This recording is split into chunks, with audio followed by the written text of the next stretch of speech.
Ladies' game, female plate theory. For as often as I've mentioned women being natural plate theorists, I don't often go into detail about it. I think it's pretty well established that I completely disagree with the idea that women will only fuck, or want to fuck, one guy at a time. I could outline several women I know from experience in this, but really, observing behavior will bear this out fairly predictably for most men. I will, however, agree that women are predisposed to, and are socially encouraged to, seek monogamy once convenient. But as in all things female, the talk rarely matches the behavior.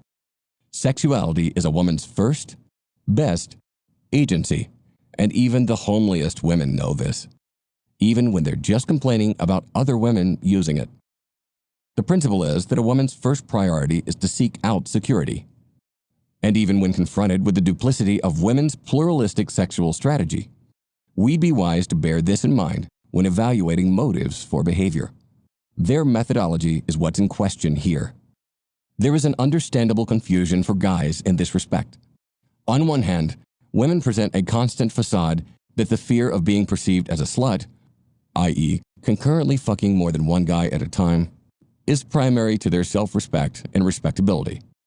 However, this has to be tempered with the desire, both biological and psychological, to experience a variety of men in order to ensure the security, provisioning from the best among them. So in order to facilitate this, women must practice a kind of calculated hypocrisy that is socially reinforced by the gender as a whole, as well as some men, usually those so optionless as to excuse the behavior in order to get to her sexuality, or guys so conditioned that they overlook it as normal. It is socially acceptable for a woman to blatantly spin plates. Does this sound outrageous? While a woman who makes her sexual practices a bit too overt runs the risk of being perceived as a slut, which is dubious in this age as it is, most relatively attractive women covertly have a constant bullpen of starters ready to go to bat at any one time. These are also known as orbiters. Orbiters are the attention providers, the maybe guys. It makes little difference in terms of available options which she chooses at any given time. The very fact that she has 5 or 6 of them pursuing her is enough to boost her sense of self-worth, her social status within her same gender peers, and give her the confidence to drop any one of her plates at a moment's notice for any reason, knowing that 2 or 3 more guys, or 20 more on Facebook, stand ready to take his place. No questions asked, and prepared rationalizations at the ready. Furthermore, this practice is socially reinforced by women doing the same thing, and the social conventions constructed to excuse the behavior. It's the unspoken rule of a woman's prerogative. A woman can always change her mind. This is a powerful tool for women in any situation.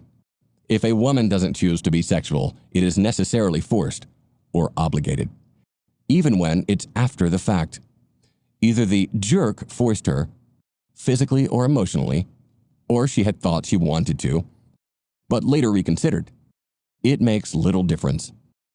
In all social situations, the default is to side with the feminine, the weaker sex, women from sympathy or empathy, and men from a desire to eventually become intimate with them. In either instance, the feminine prerogative is socially reinforced. That's important to understand because even by my focusing on it here as a male, my motives for doing so become suspect. That's how embedded this dynamic is. To question it risks ostracization. However, I also understand that for the greater part of women, this plate spinning dynamic isn't a conscious effort on their part. In fact, I'd suggest that it's so thoroughly recognized that women default to it autonomously. Also, this is a good example of the first principle of power. When you have power, always feign powerlessness.